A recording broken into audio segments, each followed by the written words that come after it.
Ce programme vous est proposé avec le soutien de la région Provence-Alpes-Côte d'Azur. L'économie sur M-Provence avec la région Provence-Alpes-Côte d'Azur.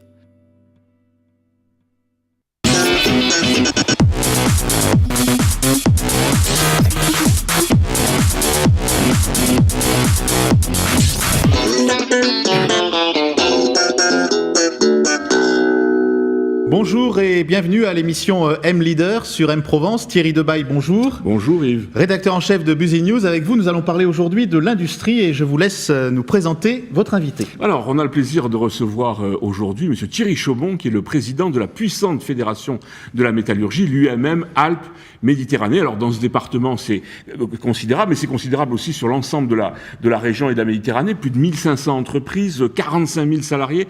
Alors, vous représentez des entreprises aussi diverses que des grands groupes qu'on connaît, comme Arcelor, ST Microelectronics, mais aussi de toutes petites entreprises, des PMI industrielles. Alors la première grande question, c'est comment est-ce qu'on arrive à représenter, à fédérer toute cette industrie avec des intérêts forcément parfois contradictoires? Alors, bonjour, je confirme en effet, la métallurgie est très large. Vous parliez des très grands groupes, j'y rajouterai l'aéronautique également, avec Airbus Hélicoptères, Dassault, Safran, etc. Mais le tissu économique que l'on connaît sur nos territoires aujourd'hui, c'est en effet beaucoup de PMI qui vivent d'ailleurs depuis quelques années des situations qui peuvent être contrastées, difficiles pour certaines. Dans le monde de l'aéronautique, par exemple, vous savez qu'Airbus Hélicoptères a un trou d'air à l'heure actuelle et donc un certain nombre de sous-traitants sont en pleine réorganisation. Donc l'UMM a un certain nombre de palettes d'activités qui permettent justement à ces entreprises de se fédérer et d'être aidées par une fédération patronale métallurgique importante. Et sous-traitance, ça veut dire externalisation. C'est pas très joli ce mot de sous-traitance, on ne peut pas trouver mieux. Oui, c'est vrai, c'est pas très joli. Alors je vous laisse inventer un mot pour l'avenir. Alors en effet, plus que sous-traitant, on va dire co-traitant ou travail en partenariat. Donc en effet, oui, beaucoup de grands groupes travaillent non pas pour amortir des périodes économiques plus compliquées, mais simplement parce que la nature fait que ça permet au tissu économique de se développer. Et puis les PMI sont extrêmement réactifs, dynamiques, apportent également aux grands groupes vraisemblablement ce qu'elles ne peuvent pas avoir elles en interne, c'est-à-dire beaucoup de réactivité. Alors, il y a un grand programme que vous avez lancé au niveau national d'ailleurs il y a 2 ans, c'est l'industrie du futur. Alors vous allez essayer d'accompagner effectivement les entreprises dans ce grand virage numérique. Effectivement, c'est très compliqué parce qu'on nous dit, et vous allez peut-être nous dire le contraire, mais que les robots vont remplacer les hommes.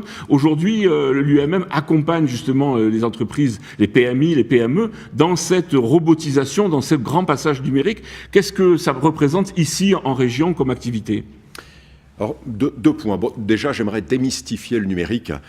Ça se saurait si de très grands groupes n'utilisaient pas au jour d'aujourd'hui la digitalisation, le numérique. Donc, au jour d'aujourd'hui, vous avez énormément de grands groupes qui sont dans le numérique depuis fort longtemps. Ceci étant, le numérique concerne beaucoup les ETI, les PMI, qui se doivent impérativement d'avoir une forte orientation, j'allais presque dire, pour leur survie.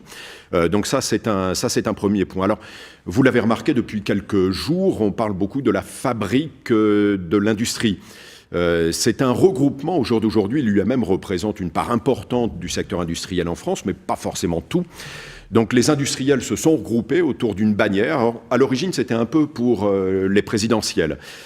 Ceci étant, on se rend bien compte au jour d'aujourd'hui que le monde politique n'a pas été véritablement intéressé par l'industrie en France, peut-être par d'autres secteurs d'activité. Et pourquoi ça alors ? Parce que c'est quand même un gisement d'emploi encore très important, l'industrie. Oui, mais peut-être que l'industrie fait encore peur vis-à-vis du grand public. Je pense à la robotisation, pour revenir sur les propos de Thierry Debaille. Au jour d'aujourd'hui, on dit que les robots vont tuer finalement les recrutements, les embauches. C'est à mon avis totalement faux. Certains veulent même les taxer, les robots. Alors, certains veulent également les taxer, donc c'est un grand débat. Déjà, les robots, il faut les développer, il faut les créer, il faut les mettre en place, il faut les maintenir. Les temps modernes c'est un peu loin avec Charlie Chaplin, hein, si on se réfère à cette époque. Donc les robots permettent également à des emplois qualifiés d'éviter de faire un certain nombre de tâches très répétitives. Donc je pense qu'il faut voir dans tout ça le côté extrêmement positif. Et puis n'oublions pas, l'objectif c'est également de réindustrialiser la France. Il faut que les entreprises soient compétitives. Et la robotisation, évidemment, ça joue dans la compétitivité du pays. Est-ce que ça ne va pas casser de l'emploi? Est-ce que justement, problème de formation, quand on doit, si j'ose dire, encadrer des robots, il faut avoir un certain niveau de formation. Est-ce que vous ne craignez pas qu'il y ait une casse sociale importante avec ce grand virage? Alors je dirais pas ça, je pense que l'emploi devient de plus en plus qualifié dans les industries. C'est évident. On le voit d'ailleurs, puisqu'au sein de l'UMM, nous avons un centre de formation pour apprentis qui forme à peu près 1 millier d'apprentis. Donc c'est quand même quelque chose d'extrêmement important, qu'on développe d'ailleurs également pour le naval depuis quelques temps. Donc on a quelques idées de création de formation pour apprentis. Et on le voit auparavant, là où on faisait, j'allais dire, des niveaux de qualification moins élevés. Aujourd'hui, c'est plutôt bac plus 2, bac plus 3, bac plus 5. Donc non, je suis absolument convaincu que ça ne va pas tuer l'emploi industriel, bien au contraire. Mais par contre, les niveaux de qualification vont être supérieurs. L'intérêt des emplois va être également bien amélioré. Donc je suis extrêmement confiant. Alors ensuite, la polémique sur la taxation des robots, je laisse ça à nos élus politiques. On essaiera de... Même Bill Gates, hein, Bill Gates, qui est quand même un de vos patrons, si j'ose dire, certainement idole, a lui aussi pensé qu'il faudrait peut-être un jour, comment dirais-je, taxer les robots. Est-ce que ça fait effectivement... Est-ce que c'est exclusivement un problème politique ou au contraire, finalement, sur un plan industriel, est-ce que ça a un sens ou pas selon vous? Non, je comprends que le sujet soit mis sur la table. Voilà, hein, c'est pas un sujet anodin.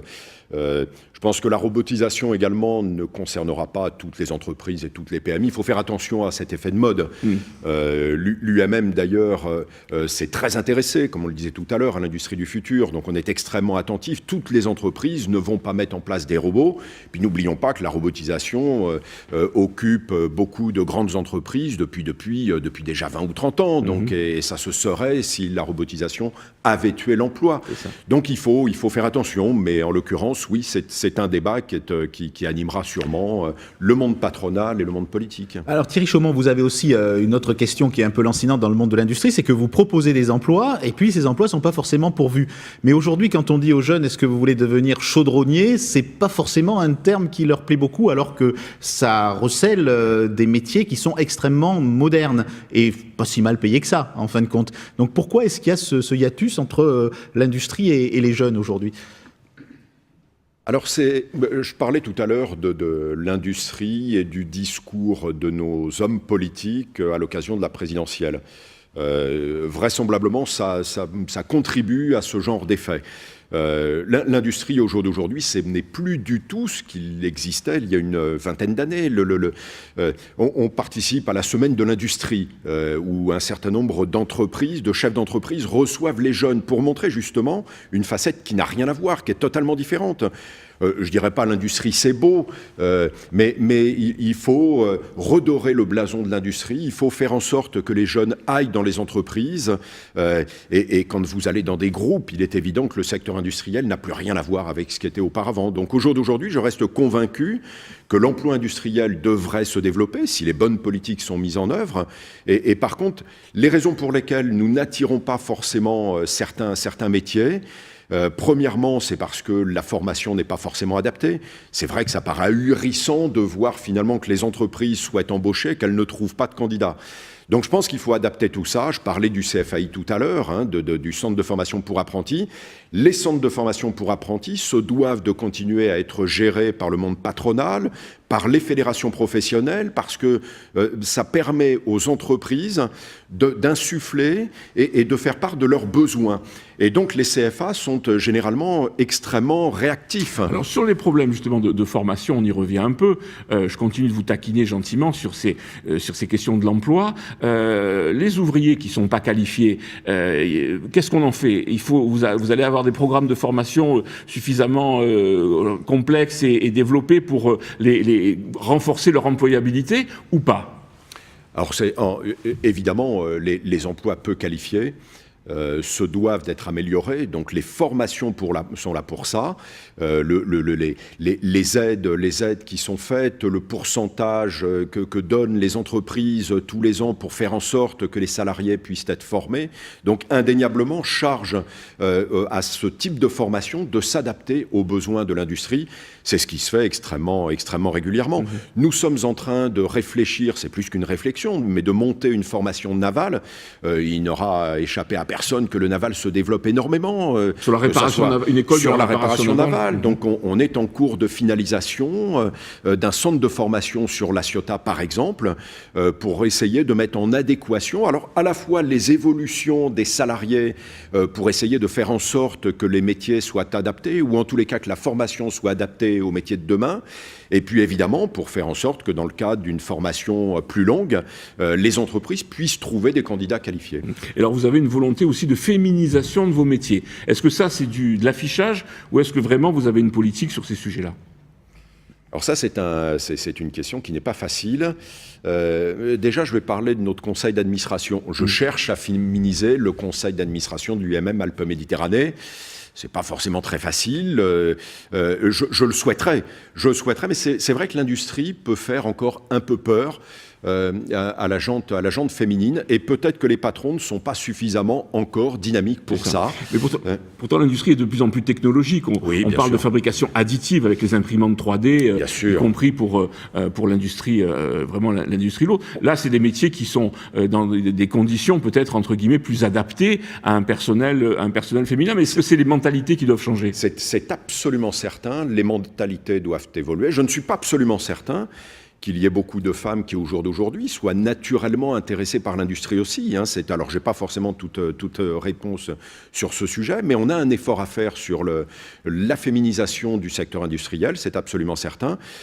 La robotisation doit vraisemblablement... la robotisation, la R&D, le management... Y compris dans les écoles d'ingénieurs, qui se féminisent un petit peu, mais pas suffisamment. Un petit peu, mais bon, j'ai un fils ingénieur, je crois qu'ils étaient 2 ou 3 dans leur école, donc... 2 ou 3 femmes. Donc oui, bien sûr, il y a un vrai travail. Je ne sais pas si on peut parler de travail. Je ne suis pas forcément pour l'égalité homme-femme de manière juridique, écrite, mais par contre, il le faut dans l'entreprise. C'est un plus énorme. Un dernier mot rapide sur, on est en pleine période électorale. Vous avez présenté un certain nombre de propositions pour les présidentielles, mais aussi certainement pour les législatives. Vous avez une grogne particulière, un coup de cœur ou un coup de gueule à pousser aujourd'hui ? Je vais essayer de sortir un peu des sentiers battus que sont la taxation des entreprises, voilà, les coûts salariaux. Moi, on vient d'en parler pas mal, donc évidemment, il y a 2 thèmes qui sont importants. Faire en sorte que l'on parle de l'industrie et la fabrique de l'industrie que l'on voit, qui est le regroupement de l'ensemble du secteur industriel français. Au jour d'aujourd'hui, on en parle beaucoup, et ça a véritablement comme vocation, comme objet principal de redorer le blason de l'industrie. Ça, c'est un premier point. L'apprentissage en est indéniablement un deuxième. L'apprentissage doit être un élément fort pour faire revenir les jeunes dans l'entreprise, parce que les jeunes sont l'avenir de l'industrie. Et sans industrie, il n'y aura pas forcément de services. Donc, il faut redynamiser le secteur industriel, et les entreprises s'y attachent. Merci Thierry Chaumont, on arrive à la fin de cet entretien. Merci Thierry Debaille. On aura l'occasion de vous faire revenir sur plein de questions que vous avez abordées, et on a bien vu que vous vouliez maintenir la formation professionnelle au niveau du paritarisme, parce que c'est aussi un grand enjeu de ces élections qui se présentent. Merci Thierry, à très bientôt. Merci, et à bientôt pour d'autres émissions économiques sur M-Provence.